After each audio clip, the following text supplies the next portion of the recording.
Hello and welcome to the Google Enterprise for Education Shared Experiences and Impact webinar. It's great that you can join us today. This is the second in the series of these webinars brought to you by C-Learning with Google for Education and Edufuturists. My name is Dan Fitzpatrick. I am an assistant head teacher, an associate assistant head teacher at a secondary school in the northeast of England. My name is Ben Whittaker. I am a curriculum manager and digital transformation lead at Burnley College in the north of England, as well as director of Edufuturists. Hi, I'm Steve Hope. I'm the head of independent learning for Leeds College, Harrogate College and Keighley College, and also the director of Edufuturists.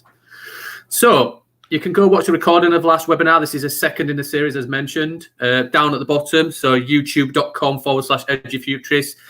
Our last one, we explored enterprise and leadership and why leaders across the education sector around the UK and beyond were looking to Google, but also Google Enterprise as their go-to digital glue and platform. We have this event live now that you're watching, but we also have one coming up at the end of November as well. So head over to that website. Yeah, so if you go to enterprise.edufuturists.com, you'll receive updates about these and you can register for the next webinar on the 25th of November. That one is going to focus on Google Enterprise and security. So if you are involved in security, but also if you're a teacher that is interested in that kind of background as well, feel free to come and register for that and get your notifications. Yeah, over the next hour and a half, we are really excited to be joined by some amazing teachers who are putting Google Enterprise for Education into practice. And we're going to get into some really good discussions about how that can transform learning. And we're really excited to introduce those to you in the next few minutes. Yeah, we want you to be an active part as listeners. We want you to be part of the panel. We want to hear your voices. We want to hear your stories of impact and everything else, because you're a key element across our support network. You can do this by leaving a comment, and questions will come live to the chat and we can bring those up. We'll select some of these as we go through and we'll share with our panelists, and hopefully we've got some really nice conversations flowing between our guests and you as the watchers as well.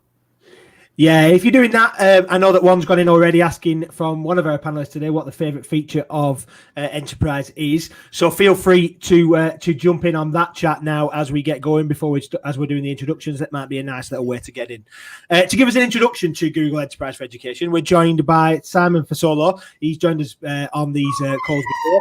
He's the C-Suite Enterprise for Education lead for EMEA, and he's going to be having a little bit of a conversation. It sounds like there is are you in the big smoke with the pawpaw that are going around in the background? Yeah, so I was. This is a perfect segue. Hi everyone, Simon. I'm the lead across EMEA for G Suite Enterprise for Education, and my favorite feature right now is noise cancellation, because it would come in handy when I have sirens blaring. I'm sitting in Notting Hill here in the middle of London, so yeah, it's an issue for me, and it's an issue for many teachers and many students as well. So I'm actually really pleased to see that rolled out.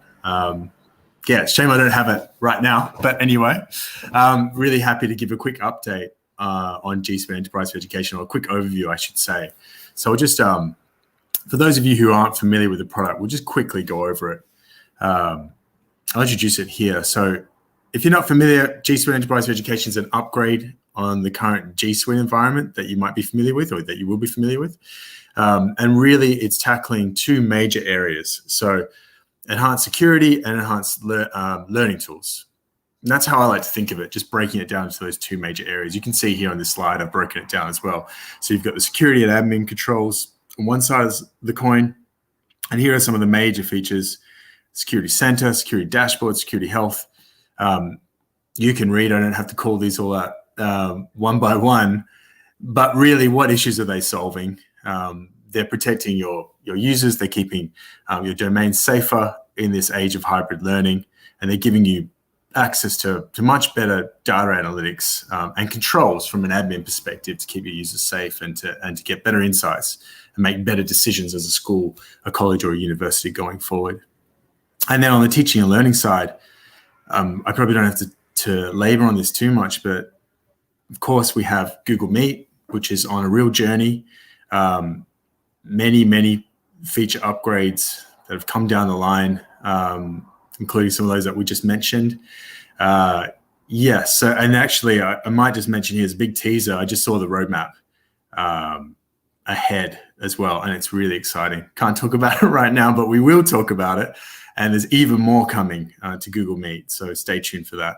And then, of course, we also have this other major advantage of being a G Suite Enterprise for Education licensed user, which is unlimited access to originality reports, which is our anti-plagiarism tool, a positive approach to plagiarism, if you can imagine such a thing. Many of you, or you all have access to originality reports already, but it's limited. So within G Suite Enterprise for Education, it's unlimited. So that's really a very quick shakedown of G Suite Enterprise for Education. And I hope that just gives you a bit of context, and we can dig into any of these areas as we continue the discussion. Thanks. Brilliant. Thanks, Simon. And I'm really excited that we can bring in our panelists now to get into that and see how these tools are actually really transforming learners up and down the UK at the moment. So yeah, let's bring in our panelists and they can introduce themselves. So here they all are. Good afternoon, guys. Nice to see you all. Shall we go around? And I guess we'll just start from top to bottom. So should we go from Laura, and then we'll go Jason, Sammy, Simon, you already know, Mark, and then Scott. Thank you. So go for it, Laura. Thanks, Dan. Hi, everybody. Lovely to see you all here today. My name's Laura. I am sort of taking a sabbatical this year for the first time. I've been a school teacher for 15 years, lead on digital learning for the last 5. I'm currently doing a doctorate in digital learning. So I'm not full-time in a school at the moment, but I spend a lot of my time working with teachers and developing teachers' capacity to lead on digital learning in their own sectors, coaching. I'm a certified trainer and innovator. So my approach to all of this is how can we make learning as easy and effective as possible in the remote setting. And I think there's a lot of things in the enterprise package that really will help with that ongoing transformation that we're seeing nationally. Thanks for having me. Thanks, Laura. Okay. Hi, everybody. I'm Jason. I'm one of the RNN group quality learning leads. So I work within quality, supporting staff and learners to improve the digital skills and to move towards a fully blended curriculum. We started our Google journey this time last year. So it's been a massive change for us as a college. And obviously during lockdown, a lot of the features that came from enterprise, staff really bought into, really work with learners. And so now we've purchased enterprise. So we're looking forward to moving forward and developing further. So thank you. Thank you, Sammy. Hi, I'm Sammy. I am Advanced Practitioner for Technology Enhanced Learning. I work under Steve at Leeds City College and Harrogate College and Keighley College. I'm a Google certified coach, innovator and trainer. So I've got the full selection. I am a teacher. I am in the classroom tonight. I'll be in the classroom for 3 hours teaching GCSE maths if anyone wants to join me. Yeah, I'm just really excited to be here and just share some of the great features that are on this package. Thank you. Thank you. And Mark? Hi, everyone. Yeah, Mark Truin. I'm at City College, Plymouth, down in the southwest, up the West Country. Well, my role at the college is I'm in an interim role. I've been seconded into a role which is Chief Digital Transformation Officer. My background is curriculum, and I've been put in charge of really delivering a Google journey for the college, but also transforming all of our digital systems and processes and what have you. And it's quite an epic task, I can tell you, which is good. I had just a quick FYI, I had a little look at my personal Google Drive today to see when my first Google Doc was created, and it was on November the 6th, 2006. So I'm laying out a challenge now. If you can beat that, then I guess that makes me an old timer in this scenario, unlike Paul Rudd next to me from BCOT there. Anyway, moving swiftly on. So Google Journey for me started at the college in 2012, believe it or not. But as a curriculum area manager director, I had to introduce it almost through a back door. I was introducing these tools to teachers and saying, look at these fab things we can do. Look at this collaboration thing we can do. You don't have to press save. You're not going to lose your stuff. Students won't lose it either.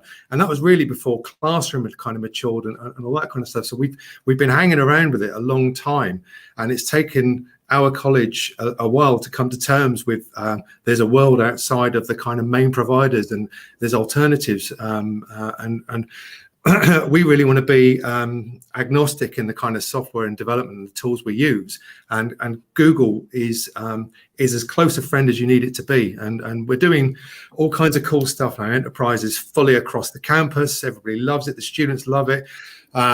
We've got everything from I would say people that are on baby steps with technology doing really good things, to teachers that are JavaScripting the hell out of functions and automations, and they're making really cool stuff happen. So at the moment, Plymouth's buzzing. So glad to be here. That's brilliant. Thanks for sharing that, Mark. And finally, Scott. Hello, everyone. I'm Scott from Basingstoke College of Technology. I'm a teacher. I teach media and I teach teachers, and also I'm in charge of digital learning here at the college. I run a team of students, digital leaders who've graduated and grown up to become learning technologists. And we support other schools and colleges around the country with educational technology as well as part of the EdTech demonstrator program. So if you want any extra help at your school or college, we can help you with that, as well as anything in relation to enterprise as well. Wow, what a panel. What a panel. Are we still going? Do we want to go around again? Has anybody risen to the challenge of 2006? Wow. Okay. I think Leeds. I don't know whether Leeds were doing well at that point, or so. Is Laura saying that she can beat that? I think I can. Yeah, I was using Google Docs in my first school, probably in the first couple of years of being there. So probably around there. I wouldn't like to quote it, but yeah, I reckon I've been on Docs for a while. I just want to throw it out there. Like the Napster was a stolen approach. Maybe potentially somebody on the panel was sleeping, and the idea of Google was not the people we thought created. It was one of the panelists. Who knows? So we might dive into that at some point. It might be Mark. Mark is the real Napster. Anyway, right. I do digress. So we're going to kick off with the questions, and we're going to think about Google Enterprise as a whole, and we will start to tackle education just as a fun. But what do we actually use it for as teachers? Has it changed practice? And what are the key bits that you've started to use post-COVID, now into COVID, or when we've come back in September? What we're using it for? Is there any real nice stories from you or your schools or colleges? Anybody want to go first? Okay, Scott. Yeah. So in lockdown, we taught completely online for 3.5, 4 months, all 28 of our curriculum areas, level 1 to level 3, engineering to hair and beauty, completely using Google Meet. And what we found that it was difficult to, when you're delivering or when you're in classroom, you want to have a little sidebar with your students, break out into small rooms to have little one-to-ones with people if you can sense they're not quite with you.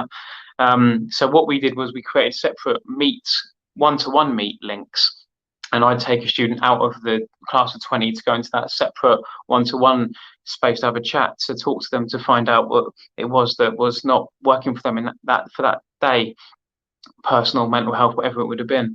So that has been something we use through lockdown quite a lot, having 2 meet links, the class meet and the separate one-to-one meet link. But now with breakout rooms, we found ourselves like intuitive. Well, it's a natural extension of something that teachers were doing already, I think, and problem solving to find different ways to actually provide these different differentiated spaces. Breakout rooms, we're starting to have themed rooms. So the room to go and talk about to the learning support team to get extra help on your written work, the room to go and talk to your peers about algebra if you're struggling on the algebra equations, the room to go into to talk about the Century artificial intelligence platform they're using, and the students are able to sort of jump from room to room with the teacher sort of being their guide on the side, as it were. So that evolution, now we're back in the classroom, and now we've got this hybrid dual approach for some kids in, some kids at home. That's been incredible. How naturally our maths and English teachers in particular have used the breakout rooms feature to have people jump into these different spaces and to have different co-teachers, these figures in each breakout room to actually lead these little mini sessions, as it were, and then feedback. That's been quite incredible to observe.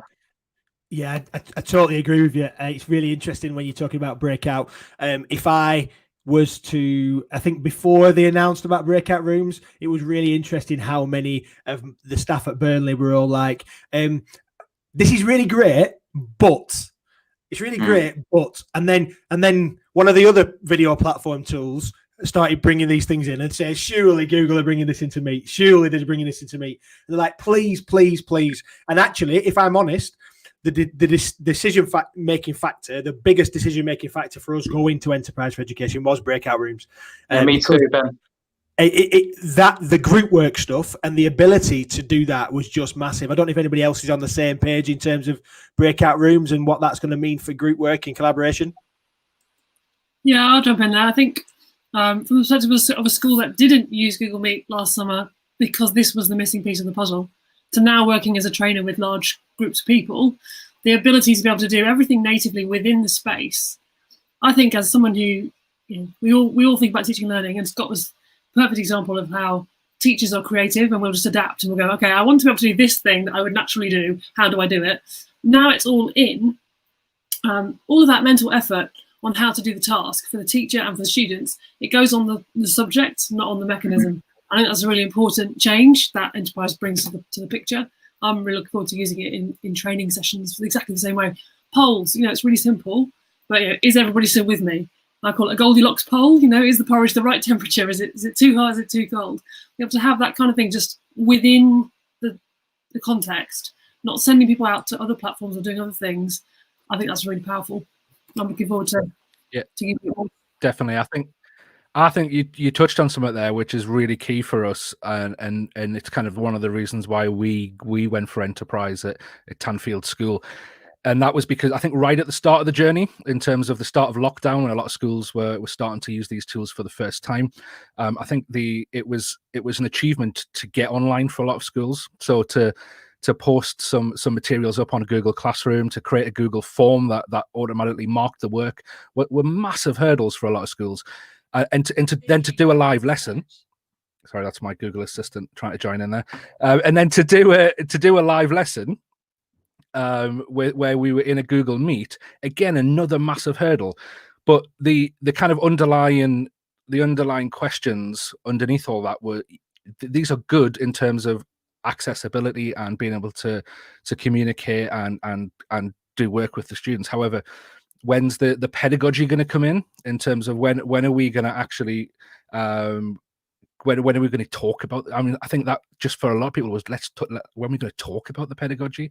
Okay, this is a massive achievement, but a lot of what we started out with wasn't always amazing teaching. And I think the point I'm trying to get to is that now with Enterprise, with a lot of these tools, you can really tell that the pedagogy is at the heart.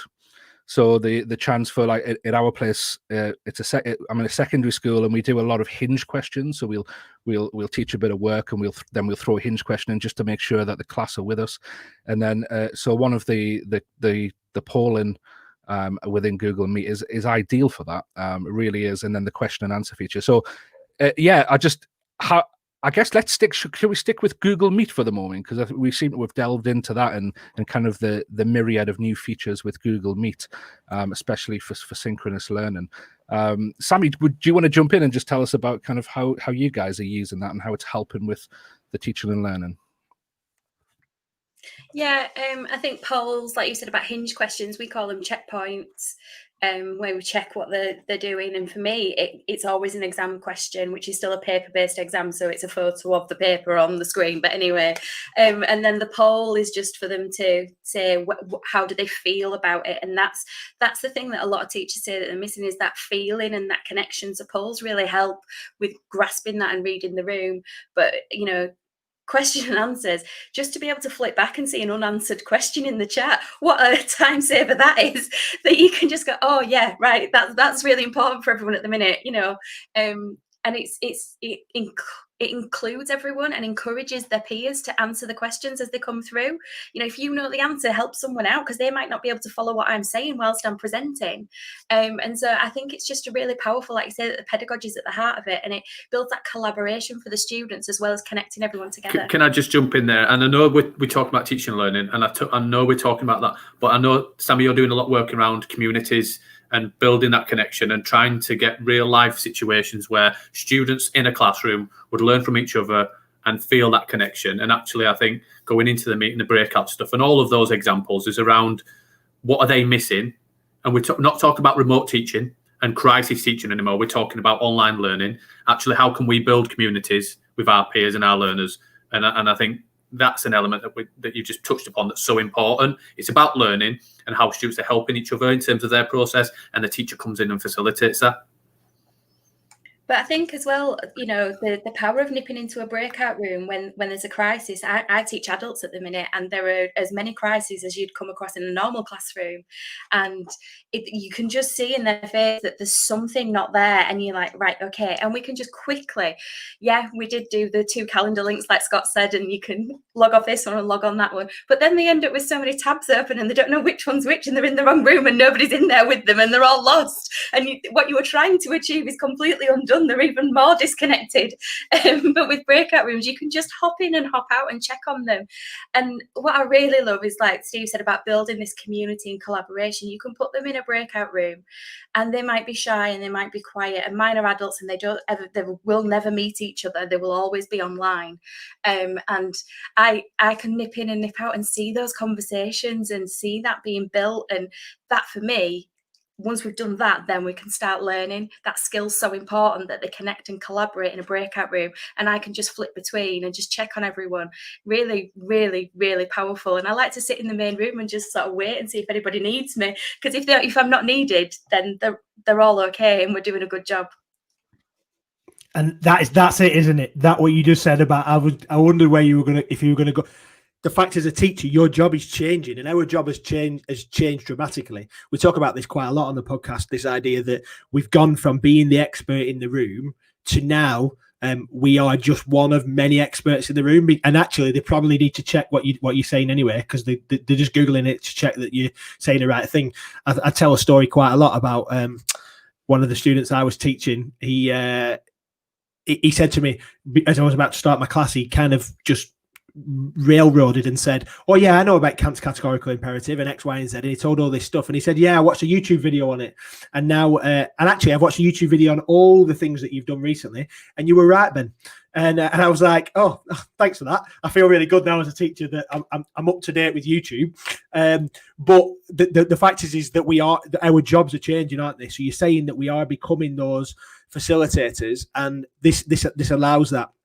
Jason, I wondered if we could bring you in here and see if there's anything that you would add into that mix that potentially you feel has been about either building community or around that kind of stuff. Obviously we're learning as a journey, and staff. I think like Rose said the right thing. Staff are still learning to use the tools and stuff around, and a lot of their time and effort was spent getting to use, external tools to do the jobs that they wanted to do. They wanted the breakout rooms, they wanted to be able to chat to learners, they wanted to interact with the learners as they would in a normal classroom, but are struggling because their skills wasn't there. And I think the fact that Enterprise now embeds a lot of that, and it's all in one place for them, they can now focus on teaching and delivering high quality teaching to learners and supporting the thing that they should be doing, which is focusing on the learners rather than how do I get to do all this. It's all inbuilt, it's easy for them to access. And obviously, entering lockdown, we had massive changes for us. We'd still had learners that were still, staff still trying to learn Google. We've got those that were leading the way. And actually, I feel staff now are starting to settle down a bit. They've got through the crisis and they're starting to develop now. And I think the stuff coming to Enterprise, as I said, polls, breakout rooms are going to really support them now to feel more comfortable in the classroom and to focus more on the learners rather than themselves. Yeah. Shall we go to Mark first? Because Mark hasn't had a chance to say anything on this subject yet, and then we'll go to Laura. Thank you.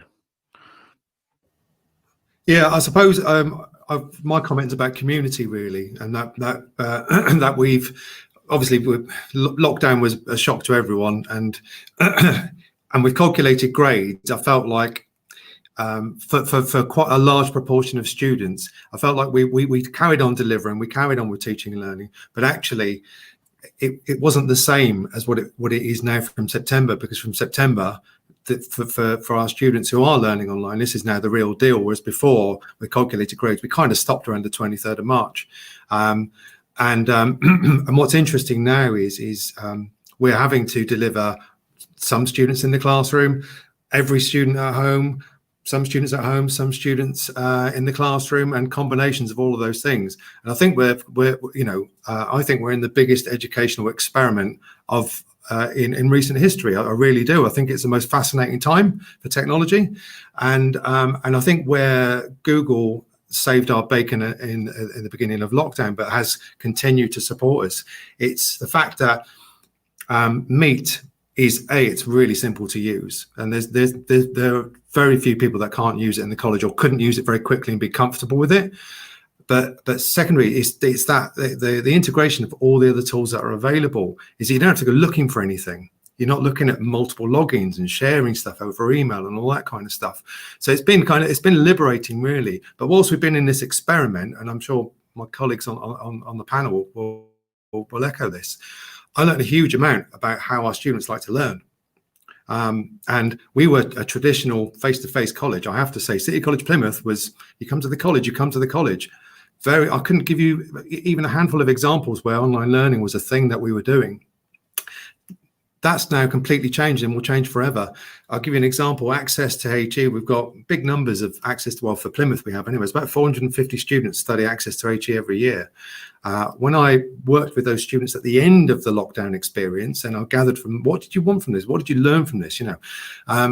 So many students said to me, I don't think I would have finished this course if it didn't go online, because I was struggling to get in. I was struggling to be part of the internal community of the college, but you've made this community massive. You've opened it up, and I can be part of that. And it's easy for me, and I can catch up because it's been recorded. I can be, the inclusion is incredible, I think. And we've made this seamless transition. It kind of, from the workshop to the classroom to whether you're at home in your pajamas, it doesn't really matter. Learning just happens, and and the tool is so fab for that, and intuitive. And we've won over everyone at the college. There isn't a teacher here that isn't on board. And the thought of not having these tools is now the next kind of worry. Really, it's kind of horrifying, not to have this kind of availability of technology. So it's been a massive win for us.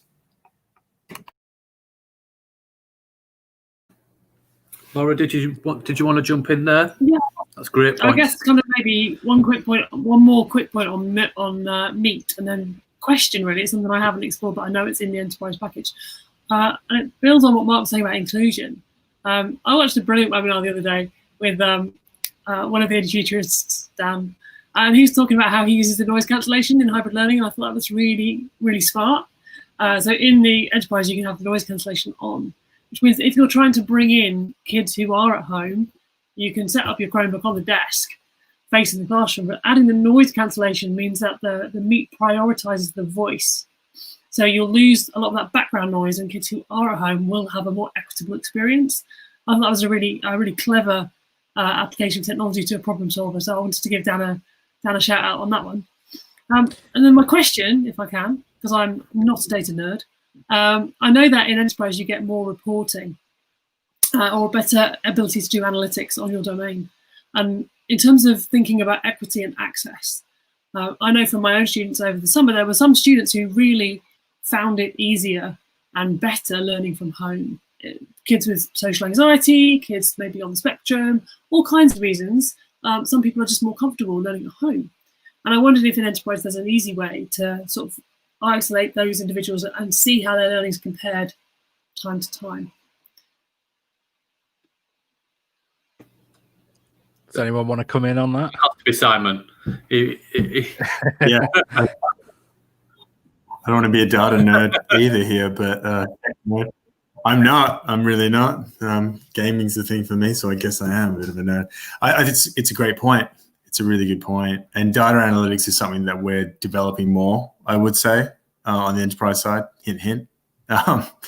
But currently, G Suite Enterprise for Education licensed users can have access to much greater reporting. So that really the long and short of it is the integration with BigQuery, sending out reports for Gmail logs and all data usage, the activity logs. So it's pretty detailed data. Pulling that down from BigQuery and then analyzing it in Google Data Studio, for example. We're working on more templates in Google Data Studio to make this even easier for schools to kind of analyze the information. So I don't know if that answers your question perfectly, Laura, but I would say that there's a lot more coming down the line. But even currently, you can do that already with G Suite Enterprise for Education and get really great visuals. Of course, tailor the information however you like. Sync it with third-party data sources. Really get those insights you're looking for. What's the engagement looking like for X group of students, or this department versus that department. Really, the world is your oyster. But I think what we're working on is how do we make that even easier for our customers. I'm really pleased. Also, I hope you don't mind just adding the comments are just so. It's great to hear that it's useful and that it's been easier for our customers. It's really, really great to hear that. That's what we want.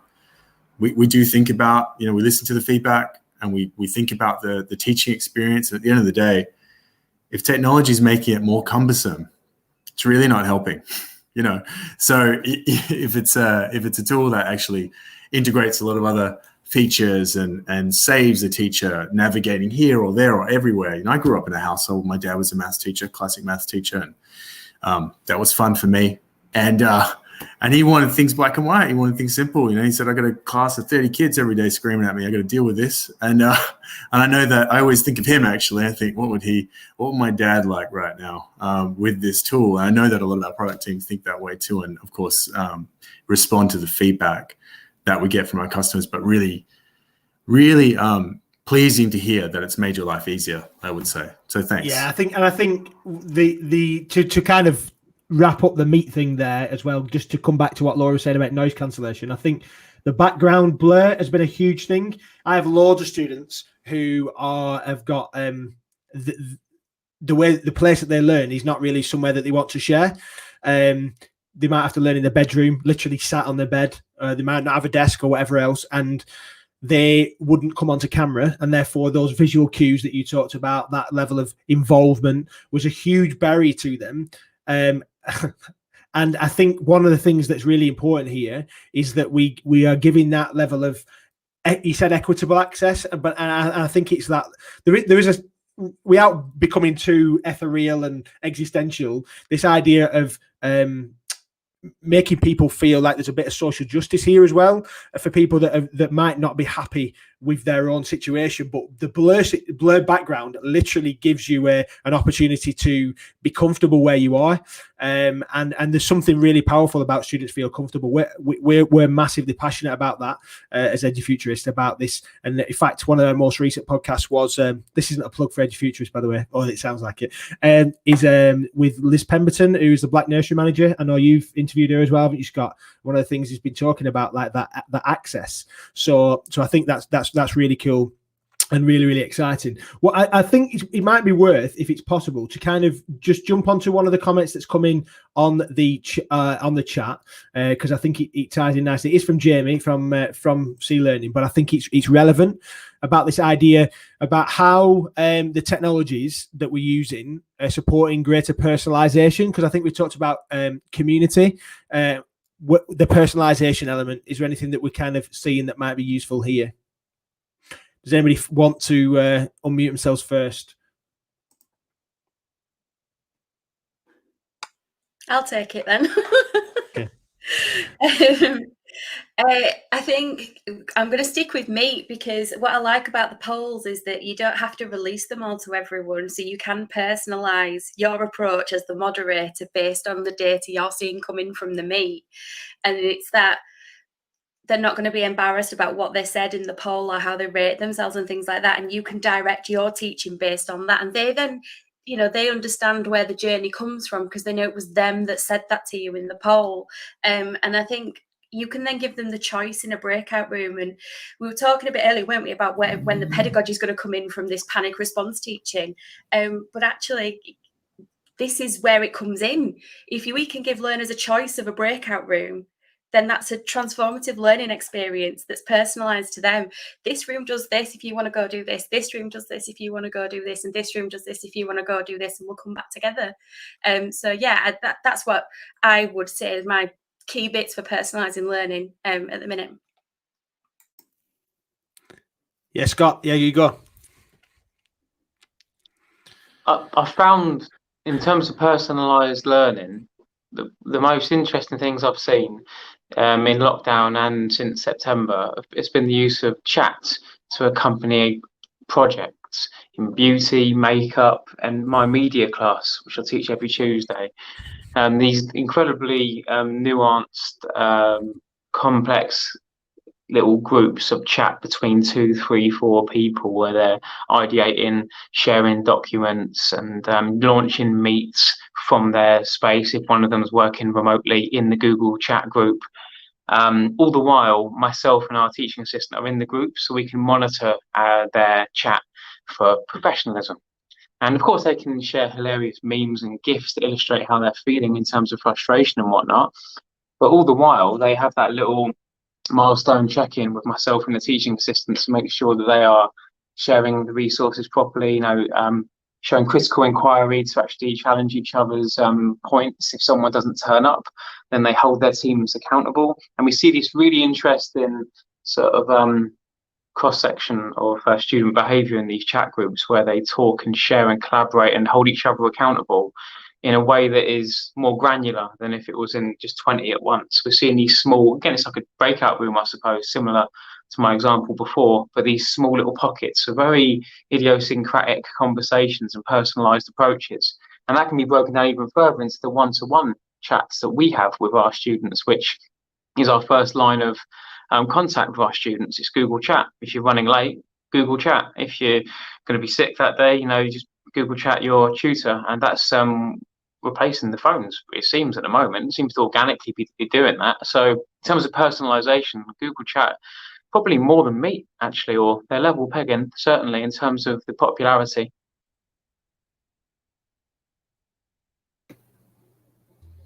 Thanks, Scott. Is anybody else using Google Chat at their place and would like to share kind of some of the cool stuff that you're doing with that? No, I'll go. Yeah, we just rolled it into we turned it on in Gmail a couple of weeks ago, which I loved as a bit of a geek. That was a big day for me to see the rooms in there in Gmail and to see the different chats. And I love that it's all coming together. It's all coming onto kind of one platform on the app as well. In fact, I just deleted the chat app yesterday because I don't need it anymore. It's within Gmail. And just how it's making our staff communicate with each other. I think when you're trying to roll out a lot of tools, especially across a full faculty body, sometimes it can be too much, especially after everything that's happened over lockdown, and there's just a bit of cognitive overload with, oh, here's another tool. But actually just sliding it into Gmail like that is really clever because they're just going to see it. You don't have to necessarily do any training on it at the moment. They're just going to see it and go, all right, what's this room thing? I can create a room with the rest of my department. So we're starting to see that take off. Our science department are doing that at the moment, and it's really kind of, and then the fact that you can put tasks and files into those rooms as well is really it's starting. We're at the grassroots of that becoming a real kind of hub for a lot of faculty groups within the school, which obviously is going to have a massive impact on their organisation and timekeeping and workload in the long run. Do you know what's really cool there as well? Is that it's great for some of us, and I know that I'm not sure if Sam is going. I hope I'm not stealing any thunder here. But if you're in a college or school that hasn't yet seen the light and moved to Gmail, it kind of might not force a hand, but kind of suggest that this might be a good idea. And this is a drum I have been banging for some time, and I know I'm not on my own there. But I think that integration, you want 1 or 2 clicks, don't you? And that's what everybody's moving towards. Not multiple apps, not multiple spaces. Sorry, Sammy, I don't know if you were going to go down the same line. I was gonna be really, really personal and say something that helps me with chat, because I work part-time. When I come back in, if a doc's been shared in a chat, I've no idea where it is, because it's just reams and reams and reams of chat and messages. But now we're on chat and it's in a room, it's in the room. Do you know what I mean? And I can just click the files and pick them up from there. So for a part-time, busy working mum, that wins hands down for me to keep a good grip on what's going on in the world when I'm not in the building. Think about that, flip that in terms of part-time and fractional learning as well. Do you know, I know some of you work part-time, but also the students that you teach are only coming in for 3 hours. And I'm sure there's loads of examples across that actually, if they're only in for across FE, when they're only in for a fractional time, a lot of the conversations might be happening fluidly outside of their normal hours of learning, but actually through chat, they can start to dip in and not feel that they're missing information if something's shared, because students will be chatty cafes, and I know that's a term that I mentioned from a coin from Ben, and they will chat away outside of their learning process. And actually, if we want students to feel that they're not isolated and part of that community in terms of that learning, that actually by using chat, they can start to pick a lot more up and not miss it, because Hangouts was great, but actually at times could become a toilet roll of information, could it? Where actually you had to scroll up all the way up to the top to try and find. It's like a kid's Christmas list, you know, when they've been going through the Argos catalogue and literally just get to the end and you're like, oh my God, I can't even see the beginning. It is like that, trying to find the beginning of the conversation when you miss something, and chat allows for more diversity, being able to go in and pick bits up, and those threads are key. Laura, yes. That's all right. I'm just dropping this in here because it's not particularly an enterprise thing, and I'm having an enterprise conversation, but I know that there are some schools that are very nervous about chat in terms of student use and everything else. And I think it's important just to say the really kind of obvious thing here, which is that as a school, you can choose in your admin panel to activate it for different groups of people. So some schools that are ready to take their baby steps with chat, but not go the whole hog, are just using the admin panel and just turning it on for staff and allowing staff to use it for professional learning and for communications, but not having it on for students. And I think it's one of the things I think is really powerful in Google is your ability to remain in control and keep things kind of secure and roll things out in a way that suits you and your community. It's not one size fits all. So yeah, I think having it on for staff is a really great kind of way of encouraging staff to just get confident and then widening it out if it works for you. I agree, and I don't know if Annika Rice. I mean, Scott Hayden wants to. Scott just had a little run round with his laptop then. So I don't know if you were showing us something or whether you just wanted to pretend you're Annika Rice for the day. No, apologies, Laura. That was Tik Toks are being filmed outside the corridor here, and they were very proud of their TikTok and wanted to show me their TikTok, and I can assure you it was worth it, me going to see what they've done, but it was really loud and disruptive, so I had to go and don't apologize. I just think that's the whole nature of the fact that you've just said they are creating TikToks, and TikToks for learning and TikToks for not learning. It's a different world, isn't it? We live in that world. Well, this is so it's our hair and beauty students. They genuinely were using TikToks to capture evidence of them doing braids on their younger sisters and dads who had longer hair at that point, to actually upload as evidence in classrooms. That was genuinely happening. And these young ladies, they weren't doing any assessment at them, to be quite frank with you. They were just doing silly dances, which, has its own merit and value and whatnot, but it was disruptive. So I just had to attempt to be quiet in that instance. It wasn't wonderful, organic teaching and learning breaking out across the college. Brilliant. Can I just say, already so far, we're 45 minutes in, we're halfway through, and Scott has been called Paul Rudd and Annika Rice. So if our viewers can think of any more nicknames for Scott, hashtag nicknames for Scott. Thank you very much. He does look like Paul Rudd, though. Come on. Brilliant, love it. So as we kind of as we're kind of looking at this, halfway through, it feels like we've only just started, and we've talked about meet, we've talked about chat, but I think I wonder whether we wanted to kind of talk about this idea of, and we've kind of touched on it, about the synchronous asynchronous element of remote learning, online learning, and what that looks like. I don't know if anybody wants to kind of tackle that behemoth, or somebody wants to talk about the nature of that asynchronous and synchronous and how that kind of fits in this mode now.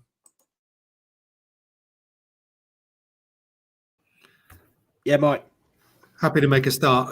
So so the learners at home and the learners in the classroom thing. Can I start with that? Because that's I think one of the most technical challenges for teachers.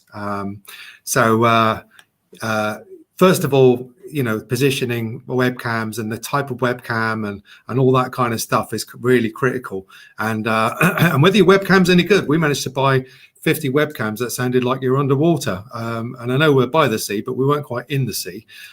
So getting that technology piece is really, really key. And you learn a huge amount about feedback. I've worked as a sound engineer, so I kind of have that advantage. But for some people, when the voice of the Mr. On starts to creep in and you can't control it because too many people have got mics open, or it's too loud at one device and blah, blah, blah. So there's a lot of kind of etiquette and learning, I suppose, that everybody needs to that's quite a steep learning curve. But where it gets really funky for me is where, and I have a confession to make. I was delivering staff training to staff at home and staff in a boardroom, and I used breakout rooms at the same time. Now, horribly wrong.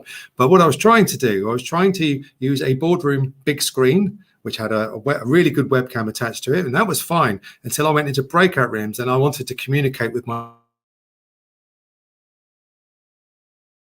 breakout room, walking around the room, and then it all just went horribly wrong. First of all, everybody that was in a breakout room could hear everything in the room, because of me saying, I can hear you, can't you? I think Mark, I think we're losing you there a bit. So if you want to try and just maybe leave and come back in, that would be brilliant. Just because I think what you're saying is could be quite powerful. So if you just would like to just maybe pop out and come back in, then that might sort it out. Does anyone just want to pick up on what Mark was saying there?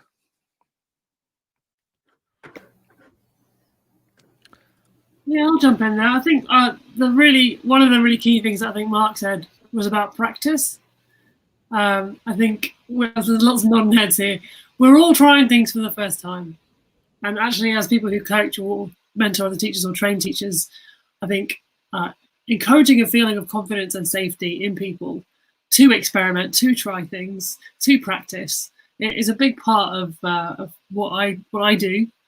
And that notion of making sure you give yourself enough time to have a practice beforehand, particularly if you're trying to do something new and complicated. I think that's a really great point that Mark's making. But it's also part of this idea of being in control of the learning environment, being in control of the tools, having the right tool for the job, having a tool that's simple enough that you can focus on teaching your categorical imperative if you're Ben, and get on with the learning. But yeah, definitely I'd advocate for practice, but also for just being willing to make mistakes and learn.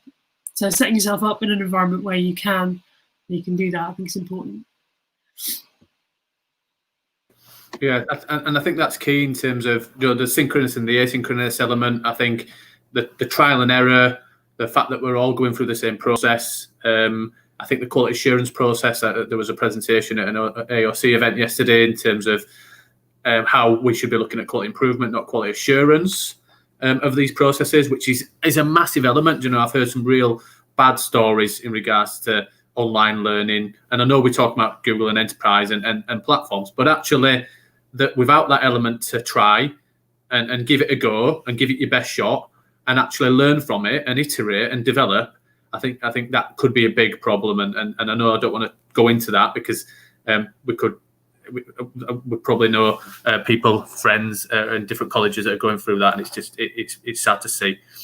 But one thing in terms of synchronous, and I don't even think we've mentioned it, around that element of integration with Jamboard, and that whole element in terms of what is passive learning, what is active learning, and how does that function of an integration where you can quickly flip, you can give them view rights, you can walk through a process, and you can, especially for maths teachers, we started to hear that bit out now, but also how we can then start to get them to do a bit of a collaborative activity and then come back. How is everybody finding that in terms of the active element of synchronous and asynchronous learning using any of the Google tools or any platforms?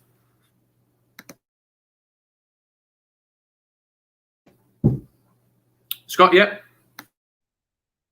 Yeah, you're right. That's really one of the things in lockdown, the synchronous learning, by giving them a spreadsheet with a tab, duplicating the tab, still have the same equations to answer or answer boxes to fill in or slides to write their answers into in a structured gapped handout, as it were. Or my students, when on their last lesson, in which I was observed by Ofsted come in to observe us in an online learning review, which was intense. And my last ever lesson with my second years, and they were writing references for each other in a Google Doc synchronously, which was lovely. And they could then copy that and put it into their LinkedIn profiles at the end, which was really nice. But Jamboard, as you say, is so natural. Whenever I'm having a meet now with someone, I tend to launch a Jamboard and we just do the one sketch on it while we're talking as a way to, it's almost like being sat next to them and drawing things out in real time. And that's something when I'm teaching, and I've got 4 or 5 kids remote and 30 odd in the classroom, to have them coming with us at different milestones and checkpoints, and to have them seeing everything simultaneously and synchronously, that's ties things together, and it makes us all have the same rhythms to our learning through the objectives, whether we're there or whether we're in the classroom, whether we're remote. It actually helps us keep making sure everyone's coming along on each objective, because ordinarily I'd stop and check on the objectives of everybody, but this is a nice way for me to just have those milestones, as it were, using each of these platforms. And I teach synchronously online for 3 hours GCSE maths. I'm still advertising it if anyone wants to come along tonight. It's great fun if anyone wants to come. But the Jamboard's been a bit of a revelation for me, because I always join with 2 devices, and I struggle with this digital equity, and not everyone has 2 Chromebooks, but it doesn't need to be 2 Chromebooks. I join with my own phone and my Chromebook, and then when I've got my phone, I can touch screen in the Jamboard and write loads of equations. We were doing Venn diagrams for highest common factor and lowest common multiple the other week, and it was just so easy and natural to be able to model so quickly for the learners, and then they could stick their notes on to say, yeah, that made more sense when we did it that way. Oh no, I need another example, and then we'd flick on another jam and we'd have another look. So it's been quite transformative for me in being able to sort of get a bit back of that magic of the classroom that sort of could have got lost if I'd not grabbed hold of it. I'm just conscious as we go. Sorry, Dan, just Mark, you were having some great points, and I know you're having some issues. Hopefully you're back with us. Hopefully you're still on the same vein and you're holding that thought. Do you want to go back into what you were talking about? We don't want to miss that. You have some great ideas there. He definitely looks like Paul Rudd. So what I was saying was basically it's opened the door for opportunities and possibilities. My tip is rehearse it first, because I didn't, and I made a pig's ear of it, to be honest. But what I guess where I was going with it, the excitement is having different devices, because you've got students at home, you've got students in the classroom, and you've got, whatever device is available to you. Potentially, there are 15 to 20 cameras that can take part in that particular experience, so you can see things and do things in a way that in creative subjects, for example, are just unimaginable, that you've got different viewpoints that people can share, getting close-ups. So like Scott's hair and beauty example, our hair and beauty staff are using their mobile devices to get nice and close in on particular techniques or whatever it is they're doing, but they're also sharing whatever it is on the Jamboard or their presentation, their slides or whatever, or students are giving feedback in the live chats. And honestly, it's mind-blowing, and I think we're only at the beginning of where we're going with a lot of this stuff. But the whole thing about coming back to my community piece really is, for us, having sometimes the first time a student will ask a question is in a chat, And that for us has been such a door opener, because we all have the students who aren't prepared to speak in class or make that contribution, and because we've got a variety of ways and roads into learning, we've literally opened the lid on a range of learning styles, but B, communication styles. You don't have to have your camera on. The confidence and the range of inclusivity that brings has just been fantastic. So I hope that finishes off where I was going before I fell off the Wi-Fi planet. Definitely. Any other stories in terms of impact from the coalface around? It doesn't. Obviously, we're talking about the enterprise elements, but obviously, the whole of G Suite is so important. That synchronous stuff, the ability. I saw something pop up, and I don't think it's actually an enterprise feature. And it was all over. I think it was Peter Horner that shared it yesterday around the new visibility frames, and actually how you can start to look at videos and how you can in your slides. I mean, literally. Every day is a learning day, but I was on it and I was like, thank you, Peter Horner, and everybody else that contributed, because I was like, I absolutely love that. Is there any other key nuggets that we've seen from somebody else, or that our learners have shared with us, or other teachers that we think, you know what, I think that's a really, really nice way of delivering online learning, not necessarily just delivering online teaching? Yeah, I'll jump in. It's a really simple one, because again, I keep saying this to teachers: become the master of one tool.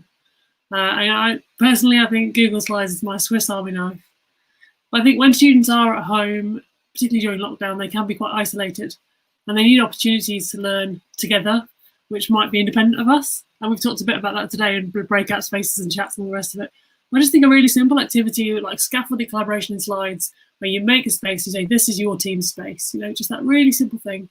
Give us an opportunity to learn together and get a bit of what they would get in class. Keeping it simple. That'd be my number one tip, as far as you can. Thank you, Laura. I'm just conscious, Jason, do you want to chip in with how you're using these in your place? Obviously at the minute we're visiting classes, we're doing as deep dives to try and get a taste from learners of how blended's going, where can we make changes, because we've focused it from a teaching and learning side, but what is it that the learners are getting? And obviously the curriculum manager's coming along with us. But I think for us, speaking to a curriculum manager, they were worried about how learners are interacting, how they're making friends, because they're not on site as much as what they were doing. I think what we found was working really well is they're using Hangouts, they're using their phones, but the amount of friendship that was created in those classrooms that we visited, when we spoke to them separately, said, well, are these from the same school? How do you know these people? And no, we've only just met these people, but we feel more comfortable sending somebody a chat message and trying to make friends that way than we would face to face. And I think that is a big thing to take into account. We're used to learners trying to make friends face to face, but actually chat features, cameras, that kind of thing are actually helping them to build those skills and, not feel as personal or that the focus is on them. And I think that was a real shock for us, that actually they're creating stronger bonds than what we would have expected them to do. Yeah, that is interesting. Scott, did you put your hand up there? Did you want to jump in? That's a really good point, Jason. When May, maybe? No, June, July, we did our summer starters for Year 11s. Normally we bring in the Year 11s and we have a get to know you task, but we made a chat room, and I launched my virtual meet lessons remotely that way and got them doing storyboarding and other camera techniques and whatnot. But what I found was in the bits in between each week's lesson, they would carry on chatting in the chat group and they would launch their own meets, and they would screen share and talk to each other about different types of music they're into, or different films they're into. And that was really natural and organic. And it's a way they're used to communicating with each other. So yeah, similar things here, Jason, actually. It's nice how chat provides that space for students to have that opportunity to talk and interact with each other beyond the classroom. But just to add in as well, and Simon's going to love this, around that safe space to learn, that you see so many stories. And I think one of the big worries for people in terms of online learning is it safe? what about our students across the primary levels and everything else? Are they doing it in a safe environment? But actually, that whole, you can boot people out, the end-to-end element, the fact that it's secure to your domain is so important. That actually that needs to be mentioned as well, that actually all of this element is actually an online space and it's safe to do so, that actually you're not going to have people coming in that are just, randomly walk in. That doesn't happen anymore. You know, if you have the features, and that whole fear and that element is completely gone and is now a myth. Sammy, I think you've got a question or a response. Yeah, I'm going to answer this as a mum. So we've been isolating for COVID in our family this week, and my 5-year-old has obviously been off school, but I'm quite confident as a parent to let him go on a meet with his teacher at 5 years old, because he's completely safe, because nobody can get in, nobody can bomb it or anything like that. And he thinks he's quite special in getting his learning that way now, rather than being in class. So yeah, just as a parent, that's why it wins for me. Totally agree. Love it. My kids haven't had access to it yet, although, Simon, you'll be glad to know, the primary school that they go to, I think we were talking about it last time we were on, they've now just signed up. So I think going forward we're going to be moving there, and it's really exciting to see the younger children being involved and still being able to have that contact, because I think younger children find this even more difficult than some of our older children, because they're used to playing with their friends, aren't they, and seeing them. I've got a 10-year-old who got a phone for her birthday. I'm not sure what I think about this now, because now literally she comes home from school, she goes down and gets a phone, she goes up and does FaceTime with two or three of her friends.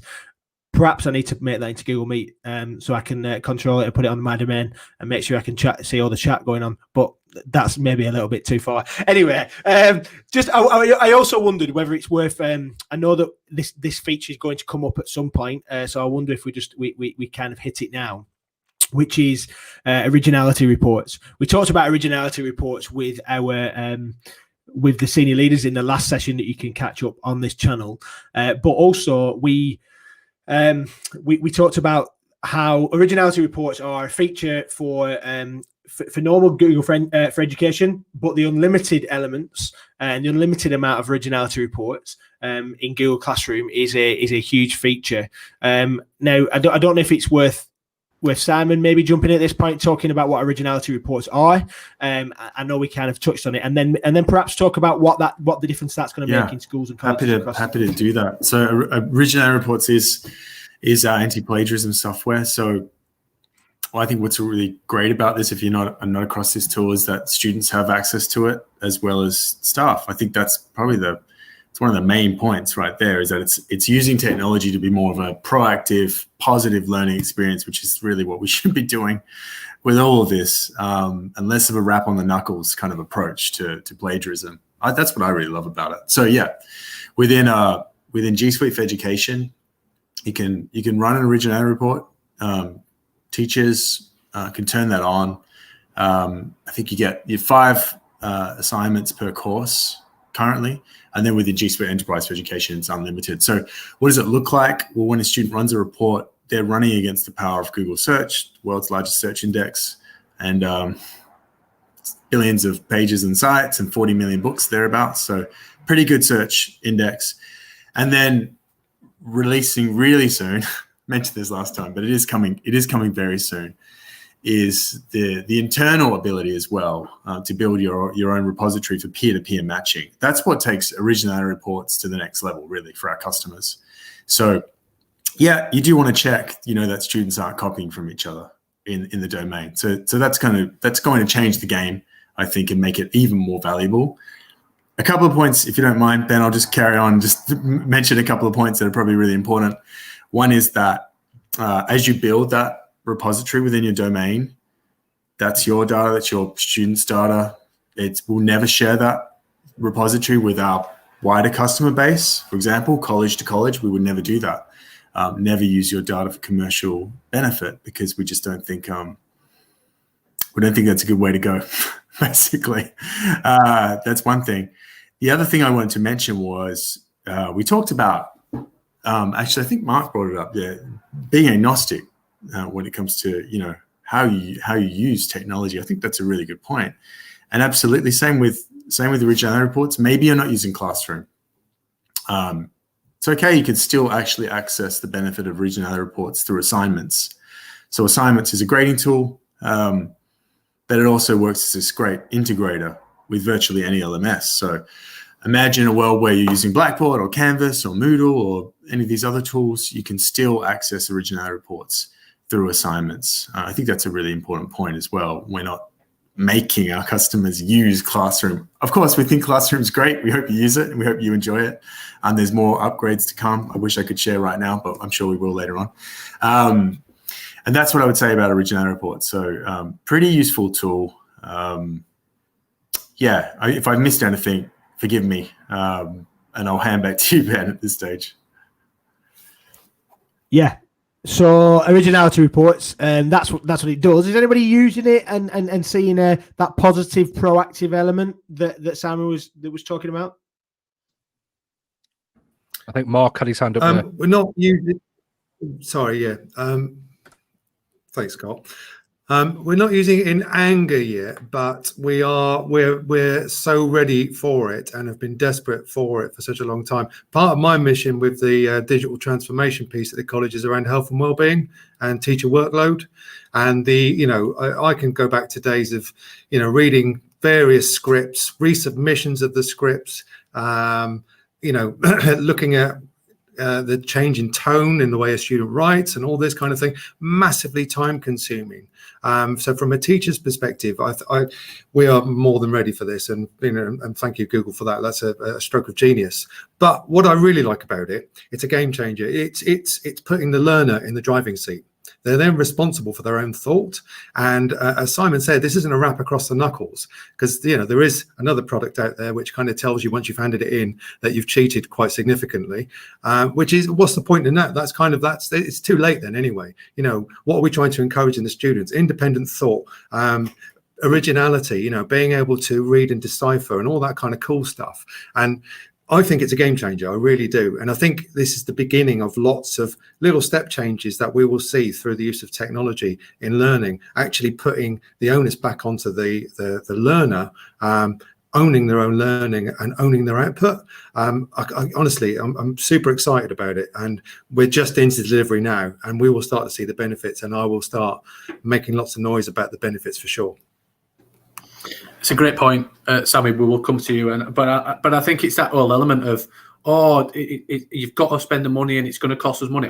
Yeah, okay, that's fine.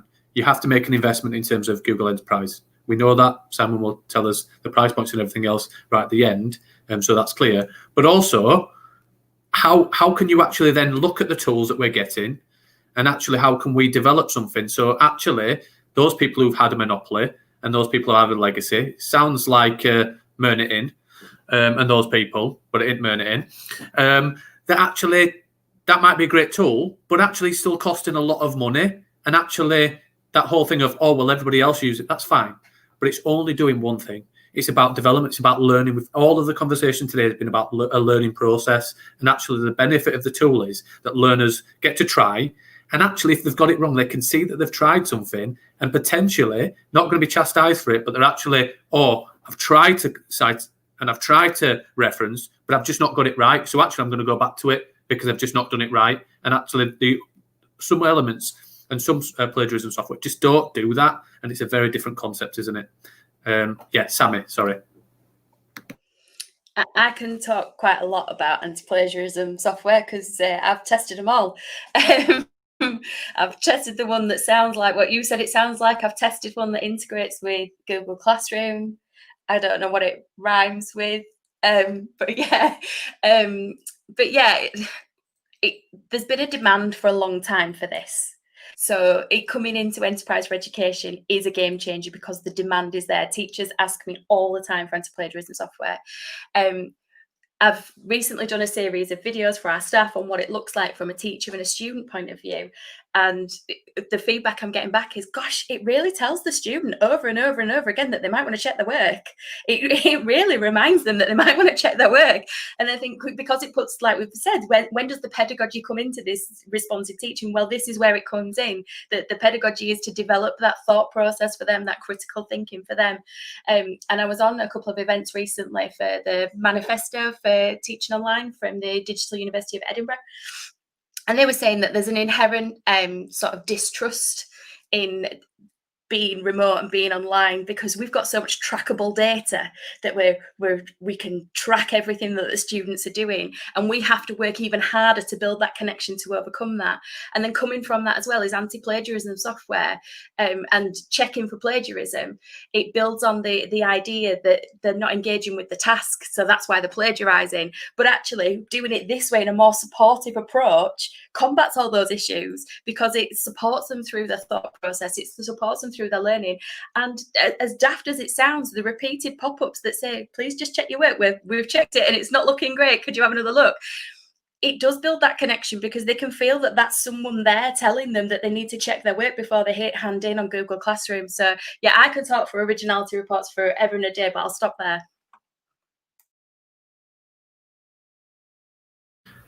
Just had a comment come in, and we can go back onto originality reports.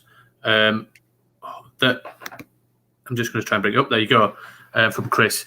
Around the time-saving element, and I know originality reports will do that for, and I know that Mark has mentioned it, but I'd like to really try and explore that the big O, and so much emphasis is put on teacher workload. I've been in education for 15 years, I think. This is probably the most stressful, hardest half-term I've ever seen in education, and I think that whole element of a few clicks might save seconds, might make minutes, might make hours over a year. I'd love to hear some stories of impact around potential your time savers workload around enterprise, or the wider thing around Google, that actually are saving you and your staff time, because I think that's such a key element. That technology, we're learning it, and it will be a little bit harder for a while, but actually we can also save time through technology that often isn't discussed enough. So Jason, is there anything from you to kick us off, and then we can go from there? Yeah, obviously a support team delivering over 3 sites, there's an hour's drive between one and the other. And what happened before we moved to Google was member staff would get in touch, want a bit of support. We'd have to look at his diaries, when can we get out to see you? We did have other video conferencing software that we didn't use. Yeah, moving to Google becomes a tool that we're all using. And now I'm at home dealing with people at different sites. Staff and learners are getting almost instant support. They're not having to wait around. I think that's a big issue for us, because the staff are the ones that are teaching on the ground level, and they need support there and then, so they can support the learners and get that learning back on track. And if they're having to wait days or weeks for somebody to be able to come and see them, I think that's, an hour's drive to see somebody for 10 minutes isn't very effective. Whereas I can see 40, 50 people a day now. They had me on site last week and I saw 2 members of staff. And from a personal point of view, I thought, well, what a waste, because I'd have seen 20 or 30 if I'd been sat at home doing the same kind of project. So I think from us putting support in for staff and learners, that's a massive change. Just getting used to just jumping on a meet, jumping into a chat, that kind of thing, and just getting that support there and then where it's needed. It has a big impact on teaching and staff. Yeah. Jason, yeah, thanks for that. Scott, yeah, I think you do you want to come in there? Yeah, I completely agree, Jason. Giving evenings back to the staff and saying you can play with your kids this weekend, because you gain back those incremental hours through streamlining your marking, using Google Meet to press the record button and screencast your feedback for the students. So you go through their Google site and give them feedback that way, with a little square of you in the corner talking down the lens to give them that bespoke personalized feedback. That's giving back so much time, and our staff are on Chromebooks recording their feedback so quickly, so rich and detailed, stored in their drive, unlimited storage, and the recording from Meet is something that's been invaluable to us. That, coupled with rubrics in Classroom, which we're big push at the moment at the college to get people using rubrics. We use BTECs and other vocational qualification standards, and it can be assessed via rubrics quite nicely. So that's, again, giving back those incremental wins and gains in their day, as it were, our teaching staff, which frees up their time for more energy into that personalised feedback, the human one-to-one mentoring side of the craft of teaching. So, yeah, recording meets and rubrics together, that's the big one, big combination for me. And I know we've just talked about personalisation of learning, but actually as a teacher, we spend an awful amount of time trying to say that the students have done a good job pretty quickly. Oh, outstanding, amazing, great work. It all really means the same, just in terms of those quick elements, in terms of, and Comment Bank is fantastic for that actually quickly, if you want to personalize it, you can add a video, you can explore and expand, but actually just for those bits where actually in regards to BTEC, P1, M1, D1, in terms of maths and English and SPAG and all those kind of things, that actually a lot of the stuff is repetitive, that actually we can save time, and you can save time as a teacher and as an organisation with those quick ones, and actually then spend the time where it actually has the impact, where you're really starting to tackle misconceptions and support learning on a wider scale, rather than you've just spelt this wrong, just check your punctuation and your grammar, because actually it should go well beyond that. And I think a lot of time in terms of marking constantly on a school approach, not all schools do that just to tick a box, and it's just such a shame in it that we could, yeah, I'm sorry. Anyway, right. Anybody else in terms of stories of impact on workload or anything in terms of efficiencies that we're seeing?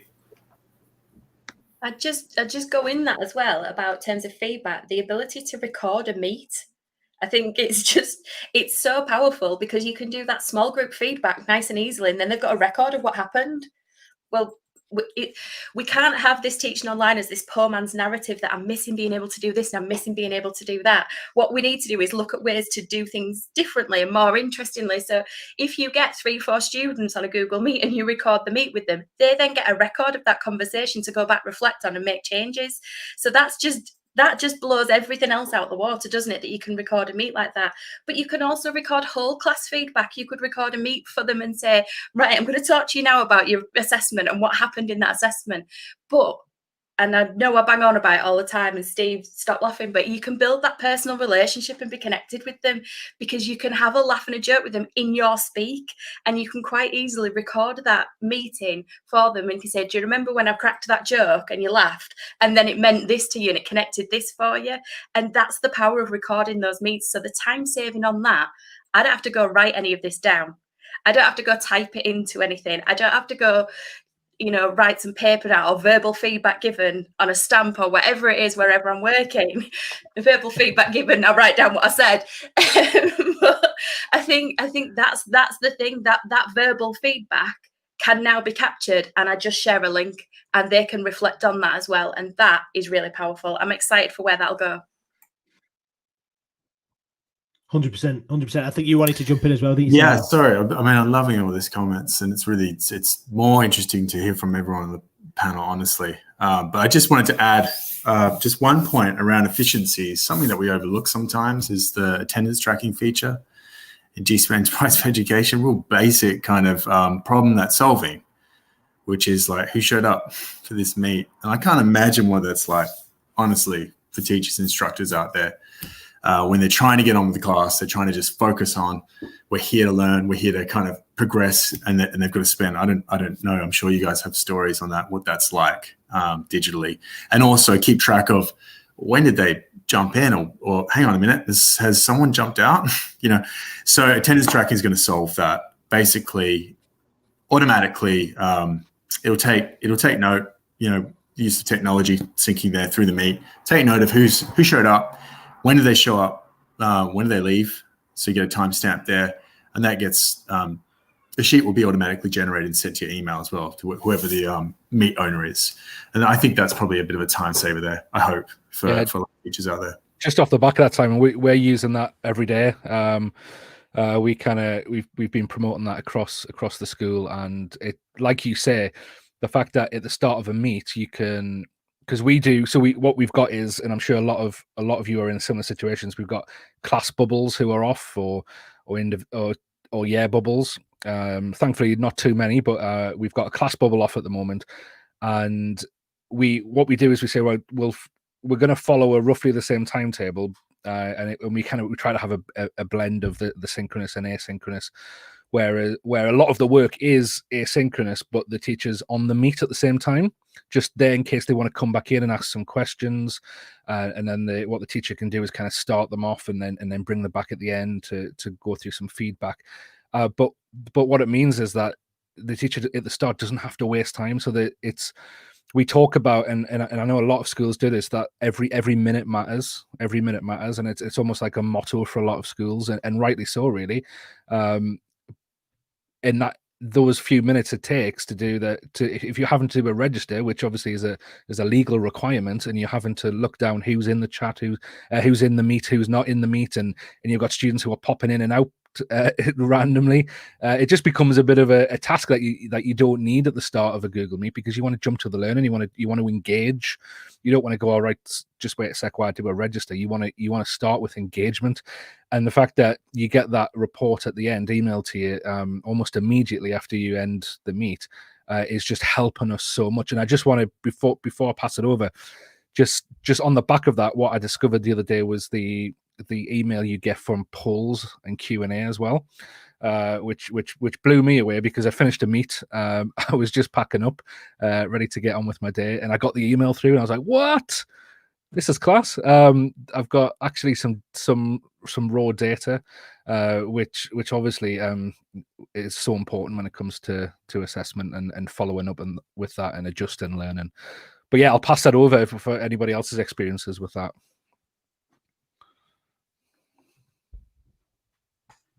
Just you, Dan, I think. This was a theme on VIA 20. I just had to keep jumping in at Poke's part. Yeah, completely, Dan. I'm with you 100%. I did some videos for Teacher Centre on it the other day, and the speed that those emails come through is staggering. It really, really is. But I quite like Simon said, when did they drop in and when did they drop out? Because it's happening now. People's Wi-Fi is going, and so what bit did they miss? What was I doing at that time in the lesson? How can I catch them up? And you would never, I don't know how else you would get that information. I know there's a million workarounds for taking attendance in a Google Meet. I've not found one that isn't glitchy. I've tried them all. So the power of knowing that their Wi-Fi dropped out at that point and then they came back at that point, you probably need to go back over that point with them. I just think that again is where the pedagogy is going to come into this. Definitely. I wonder. Go on, Laura. Yeah, jump in. Just a couple of quick ones, really. I think we've talked a lot about Meet and recording Meet and how powerful that is. And there's an element that I think certainly some of the teachers I speak to don't think about, which is YouTube as part of the Google Tools for Education. So being able to take that recorded Meet, pop it out into YouTube and add like chapter headings and that kind of stuff for catch-up work, it's something that I think can really add to that element of our students as they've grown up in this environment. There was something fantastic I read a couple of weeks back about how our young people have been training for lockdown all of their lives in terms of their preference for communicating through chat, through video.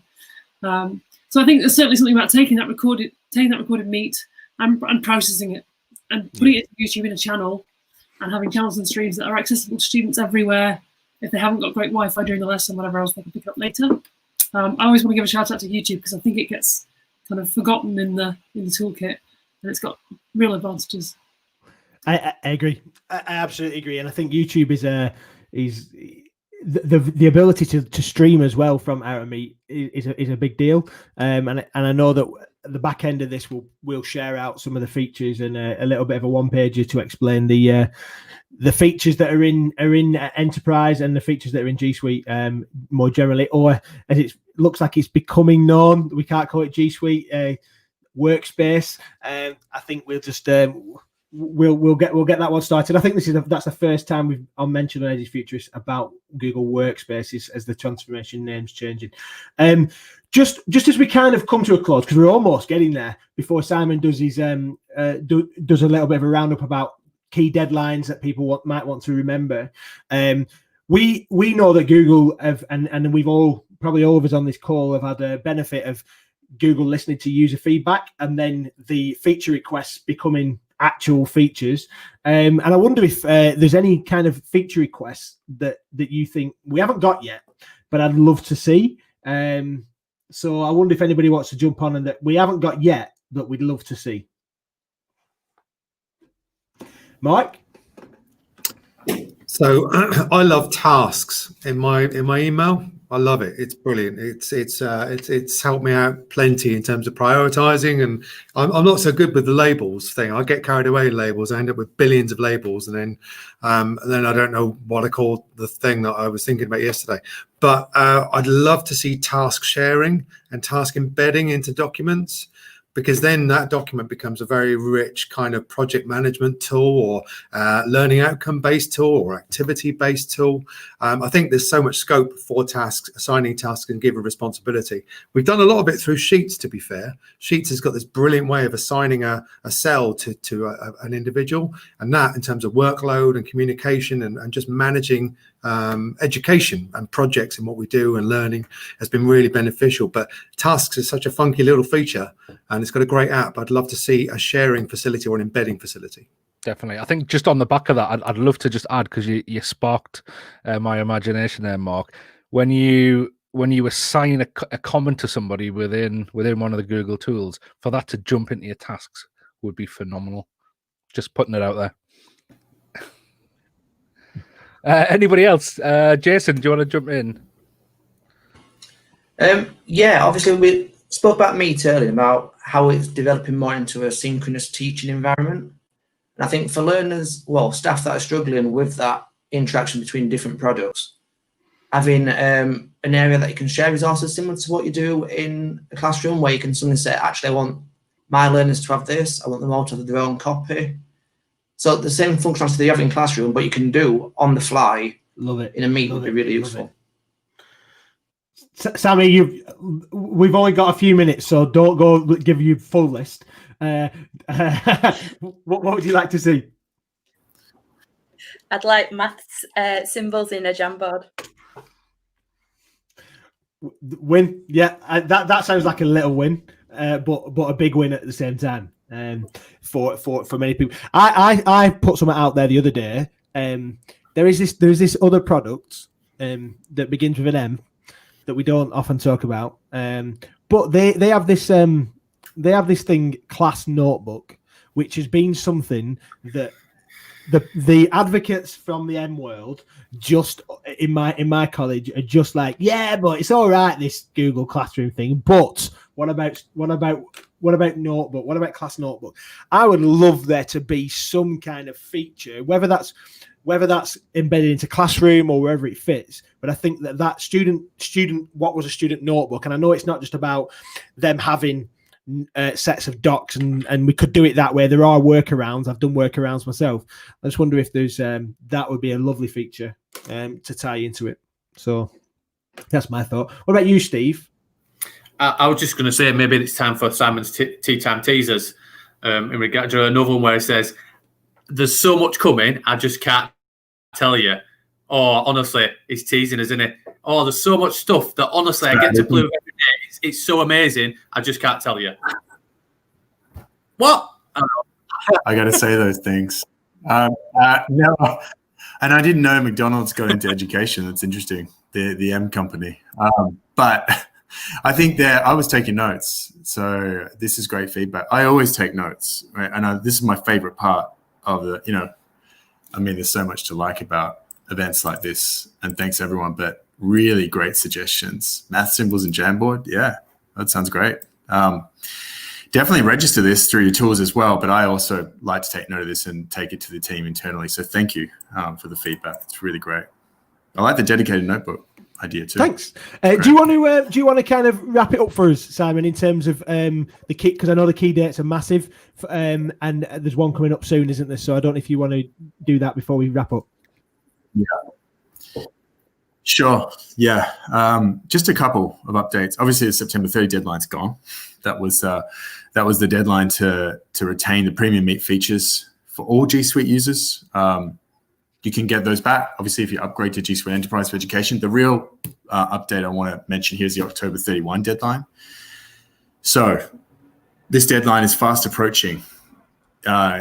basically you can gain this 50% discounted deal for full domain licenses. So licensing all your staff and all your students across your domain, it's a huge incentive. What makes it even huger is the fact that you can lock that price in, that 50% discount for 3 years. So for years 2 and 3, you can lock in the option to renew at that discounted price as well. And if you really want to do this, I would get in touch with your partner. There's a wonderful partner who's put this event together, C Learning. Shout out to C Learning. What a wonderful team they've been. They've done a lot of work, actually, with a lot of colleges. It's fair to say there's probably not many partners that know as much about this product as them.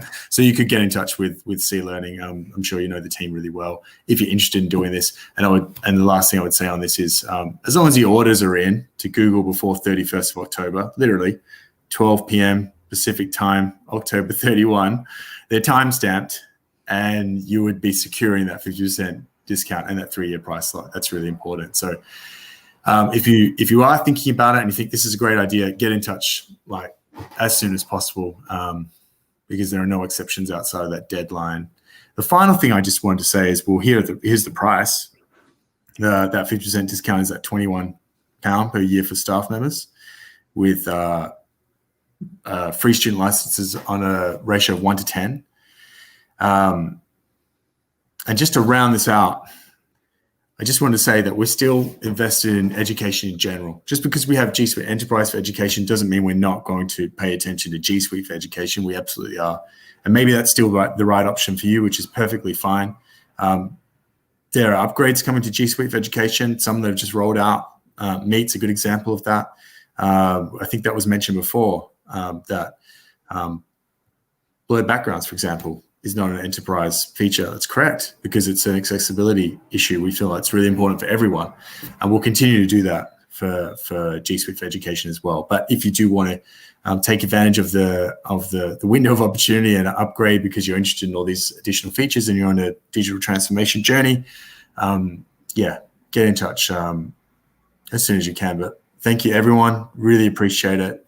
It's always a pleasure to chat on a panel like this. What a privilege. Amazing panelists. And the blokes on the mics are pretty good too. So thank you. Really appreciate it.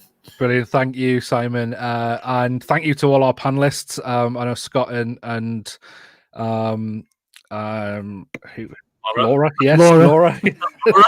Laura had to leave us a bit earlier, but thank you to them, and thank you to all of you guys for sharing your insights. For it's been an amazing conversation, because I guess a lot of us are kind of in our own institutions all of the time, and we're normally the people who are pushing this stuff out. So to be able to spend some time talking to each other and to give each other ideas, and to the people listening and watching, it's just been an amazing experience. The third webinar in this series will be about enterprise and security on the 26th of November, and you can register for that at enterprise.edufuturists.com, and you can rewatch this webinar as and when you would like, literally straight after. As soon as we end this broadcast, it will be there as a recording, youtube.com/edufuturists. But yeah, thank you very much.